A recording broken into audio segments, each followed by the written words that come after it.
presenting Banaras Pattu sarees for this festival collection. And ఈ శారీలో అయితే స్పెషల్గా మనం వేవింగ్ గురించి చెప్పుకోవాలండి. వేవింగ్ అయితే మనకి బ్యూటిఫుల్ ప్యాటర్న్ అండి. ఆ శారీ ఆల్ ఓవర్ కూడా మనకి ఇలా నెక్లెస్ ప్యాటర్న్లో చాలా యూనిక్ అండ్ క్లాసీ డిజైన్స్తో వస్తుంది. అండ్ కలర్ వచ్చేసరికి మనకి మోస్ట్ ట్రెడిషనల్ కలర్ అండి, yellow with pink colour combination. Bottom వచ్చేసరికి we have grand Kanchi borders and upper side వచ్చేసరికి మనకి ఇలా స్మాల్ బోర్డర్స్ వస్తుంది. And let me open this sari.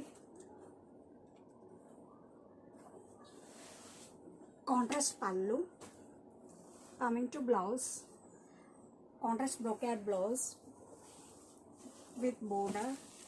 And sari all over కూడా మనకి ఈ ప్యాటర్న్ అనేది చాలా యూనిక్ అండ్ క్లాసీ ట్రెండీగా ఉంటుందండి.